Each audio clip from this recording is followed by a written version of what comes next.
been so far this year. Yes, it will be. And it's kind of, first of all, the NFL has, even with what's going on, they will figure this out. And they will probably do it in a way that we're like, wow. Yeah, that's I'm cool, not so yeah. sure. Why, not that you wanted to see this ever happen again, because we've been to the drafts and we understand the energy, the passion. You cannot imagine, unless you're there, the kind of, like, we've been on Radio Row for Super Bowls. We've been at games that are championship level. But the energy inside, whether it's New York or Chicago or, what was it, Nashville last year? Nashville, yeah, they were great. Philadelphia, the energy has been phenomenal. We are now joined by Heisman Trophy winner and Baltimore Ravens quarterback Robert Griffin III on ESPN Central Texas. Paul Catalina. Excuse me, I just did the first one. SicEm365 Radio. Oh, well, habits are hard to break. Paul Catalina, Craig Smoke, David. RG3. Hey, I saw a tweet where you're giving away shoes and clothing and much more. Tell us a little bit about what you're doing. Hey, what's up, man? How you doing? Good to see I talk to you guys, man. And congratulations on the new gig. I know you're excited about it. Just wanted to say that before I begin. Thank you so much, man. No problem. So basically, a fan tweeted out a video of the Redskins-Cowboys game from Thanksgiving in 2012, and I saw it on my Twitter line, and just told the guy I appreciate his support, and I'm going to send him some game-worn stuff. Got his address and everything, and it's really just trying to show some love to the fans. I know everybody's going through a hard time right now, being stuck at home with the coronavirus and people losing jobs and not knowing the future's gonna hold. So you're just trying to bring a smile to people's face. And I think that's just one of the things that I want to do to try to help people. How strange is it for you at this time of year? You would be, getting ready with maybe doing some things with teammates and all that stuff, maybe more people than you're allowed to see. How strange is it for you right now? Oh, yeah, it's really strange. To be honest with you, I just got off the road. This weekend, I took my family, my wife and my daughters, and we drove 19 hours from Los Angeles, California, all the way to Dallas, Texas. And the reason for it was, as everyone knows, flying right now is just not the smartest thing to do. And we actually got stuck in California for the past month with the quarantine, and we didn't really know what to do. We weren't sure if we should fly or if we should drive. And once we got word that, things are getting pushed back all the way into July and some things into August, we decided to go ahead and make the drive. Now, it was beautiful. It was a beautiful scenic route, but it was a long drive, and it's just, something that's just a weird thing to the offseason. I don't get a chance to go and practice with my teammates. I don't get a chance to go out and work out like I normally want to, but we're making it work. We're getting the home workouts in. I literally just finished working out. Robert, what's the kind of conversation like with you and fellow players? I mean, with so much uncertainty, as you mentioned, everybody just kind of trying to stay safe and be with family. Well, what are some of your fellow players, teammates, what's the talk about right now? Yeah, this whole offseason, all the talk was about the CBA. So, I got a chance to connect with a lot of guys and talk with guys about things that, were pertinent to our league and to our collective bargaining agreement. And then all of a sudden, at the drop of a dime, everything got put on pause. Obviously, the CBA passed, but all our off-season programs are on hold. Our season is uncertain. And I think what, people don't realize is we're just like everybody else, in the sense that we get paid to work. So if we don't work, we don't get paid. And I think a lot of guys are a little uneasy about that right now. And the coronavirus, COVID-19, is really affecting everybody's lives, no matter how much money you make or don't make. You were supposed to be inducted by now in the Texas Sports Hall of Fame, and obviously that was pushed back until sometime perhaps later in the summer, along with some other great names. And what you did at Copperas Cove High School, what you did at Baylor, and what you've done in the NFL, and what you've done just as a person, how much was that going to mean to you? And can you still not wait until your name is introduced, whenever that might be? Yeah, I mean, it's very exciting, especially for my family. I don't think any kid really grows up and, when they're 4 or 5 years old, say, I want to be in the Hall of Fame.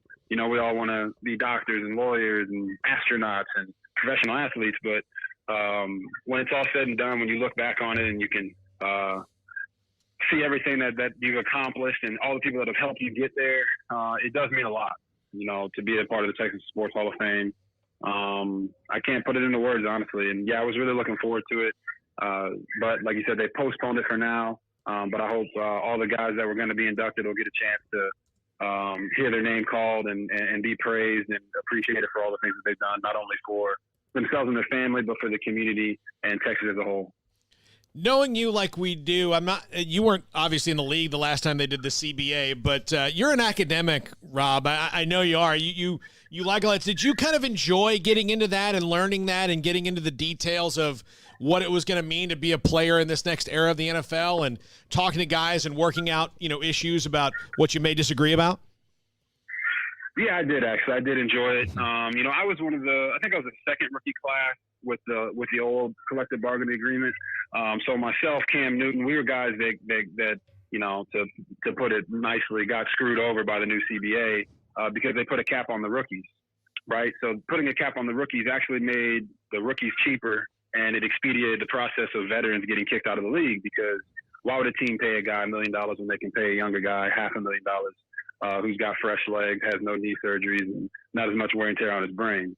So I did thoroughly enjoy getting into those conversations with the guys, and I understood where they were coming from. Obviously, I disagreed. I didn't want the CBA to go through for a number of reasons, which I won't get into. But I think that at the end of the day, we negotiated from a position of fear, and it's a position that the NFL owners and the players have always been in. The players in the NFL have always had a weaker negotiating stance and point. And I thought we could have flipped the script this time if we had, held our water. And we didn't do that. Obviously our leadership went in a different direction and the players decided. But I'm all in with the guys now that it's been implemented, and there's really nothing we can do unless one of these lawsuits gets it eliminated. But we just got to work together now to try to make the most of it. Robert, I wasn't here for your pro day. I arrived a couple years later, but I've heard legendary tales about how packed the parking lot was and all the people that were in attendance for it. What do you remember most about your pro day? Because, obviously this Baylor class, they're not going to have that, and a lot of other schools won't have their pro days either. But what do you remember most about that day? Yeah, I just want to say for the guys that don't get a chance to have the pro day, I think it's really sad. I think there's a lot of talent that doesn't get an invite to the Combine, doesn't get an invite to the East-West Shrine Game or the Senior Bowl, and that pro day is their Super Bowl, because they get a chance to show teams, their speed, their agility, their ability to work on the field. So I'm heartened for all the guys that don't get to experience that, because my pro day with my guys, Kendall Wright and guys of such was such a special day. We had so much fun, obviously. I'm sure the tales you've heard involved a lot of music. We had some Michael Jackson going on in there. We're, all decked out in matching uniforms, and it was a lot of fun. I think the best part of it, honestly, was just going out and watching my guys perform at a high level. I can't remember how many balls we had hit the ground, but it was less than 5, and the guys are going out. I think Kendall Wright made a nice one-handed catch, down the seam, and topped it off with the pass that I caught against TCU on 4th down. We simulated that play at the pro day, and that's how we capped it off. And, that's something I'll always remember. I love my time at Baylor. I love my teammates. And that pro day was like, it capped it off. It was your last opportunity to be around all the guys that you spent the last 3, 4, 5 years with. And yeah, high school football, you grow up with these guys. In college, you grow into men with these guys. So it meant a lot for us to be able to have that day. It's amazing you mentioned TCU in that flea flicker, because Bob Sturm, who works for the Ticket in Dallas, is doing kind of a summary of you, and he wanted to know, this is the question he asked: what would be your signature performance, maybe not the biggest win, but in your opinion, the best game you ever played? Oh, man. The best game I ever played. That is tough. Not going to lie, guys. Good problem to have. I think, it is a good problem to have. I think the game that people probably remember the most is Oklahoma, with all the yards and all the touchdowns and the pass to Terrence at the end of the game. I've seen people mention, I saw that tweet that you're talking about. I've seen people mention the TCU game at the beginning of the year. But I think I personally think my best performance was against Texas, the game after Oklahoma, because I don't know if you guys remember, but there's a guy named Keenan Robinson, and he infamously said that we weren't going to win the Heisman on them. And I put emphasis on we because that's how we looked at the Heisman. We looked at it as a team award, and we wanted to win out the rest of the year after we had a couple losses there in the middle of the season to give our school, our fans the best opportunity to win the Heisman. And we went in that game. We dominated that game. And then after the game, obviously, I said, I think Baylor just won its first Heisman. And I think that was my best performance because Texas had the best defense in the Big 12. They had I think they had a top 10 defense at that time, or top 25 defense in the country. And we went out and we handled our business, dominated them on the run game and the passing game. And it really was a culmination of the season. But my best play ever was in the bowl game against Washington on a touchdown run by Jared Salubi. I laid a block on the safety, and I had to lay out for that block, and that is undoubtedly my best play ever while I was at Baylor. Robert, shifting gears real quick, you were with the Redskins and the Browns before you were the Ravens. I'm a big fan of elite level GMs and people who run their organizations well. And I'm not going to try to get you to disparage your first two organizations, but I'll do it for you. But the Ravens are fascinating in the way that they handle their business, and the way that they build a roster, and the way that they look at talent. How much has that helped you grow as a player, or being in an organization like that? You see the behind the scenes that really is kind of a well-oiled machine there in Baltimore. Yeah, I mean, it's phenomenal, guys, to say the least. Obviously, as you said, I was in Washington, I was in Cleveland. I've been through the ups and I've been through the downs. And the one thing Baltimore does really well is they allow the players to be themselves, right? And Coach Harbaugh does a great job of leading that, right? He is 100% behind the guys. And yes, he's hard on us. Yes, he's disciplined, but he has your back. He's not a guy that's going to throw you under the bus in the media. He's not a guy that's going to point the finger at you when we lose a game. He's going to point the finger at himself. And then with Ozzie and Eric DeCosta, they gave me an opportunity after I was out of the league in 2017. And I had to prove to them at a wide receiver workout that I could come in and be effective for them. And they signed me, and I was the fourth quarterback on the roster. So the thing that I have enjoyed so much about Baltimore is it was an opportunity for me to reset my career, an opportunity for me to go back to the drawing board and earn everything from the bottom up. And they gave me that opportunity. They allowed me to start games in the preseason. They gave me a start last year at the end of the year when we beat the Pittsburgh Steelers, effectively eliminating them from playoff contention. And I wouldn't be where I am today without the Baltimore Ravens. So it's been awesome to see the way they operate, the way they go about doing things, and they do it the right way. And I've thoroughly enjoyed that. Robert, going back a little bit to the guys who are preparing now for the NFL draft, Denzel Mims, James Lynch, Bravion Roy, Chris Miller, there's a ton of them that should be drafted or have the opportunity. Since they don't get that pro day experience, what is, as somebody who's been in the league for a long time now, seen just about everything that you could see, what would be your best piece of advice for those guys as they enter the league for the first time? Yeah, I mean, the one thing they need to remember is everything that they did to get to where they are, right? It sounds cliche and, everybody's got a hashtag nowadays, but it really is just knowing why you're doing what you're doing.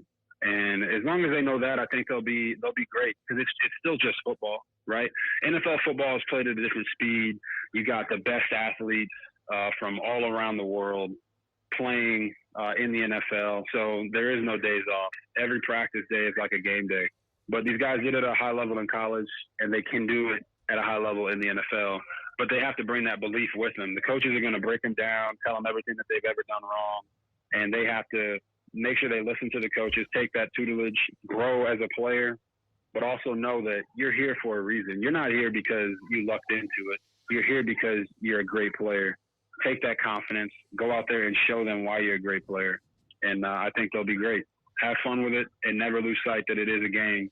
And it's a kid's game that we get paid a king's ransom to play. How hard is it to still be a game and not just a business? Yeah, I mean, you're talking to the guy who understands that inside and out, right? So it is a business, of course. This isn't high school football where, Everybody knows each other, and you're going to get 4 years to play, or college where as long as you don't mess up, you're going to get 5 years to be on scholarship. It's the NFL, and you're going to go into the off season.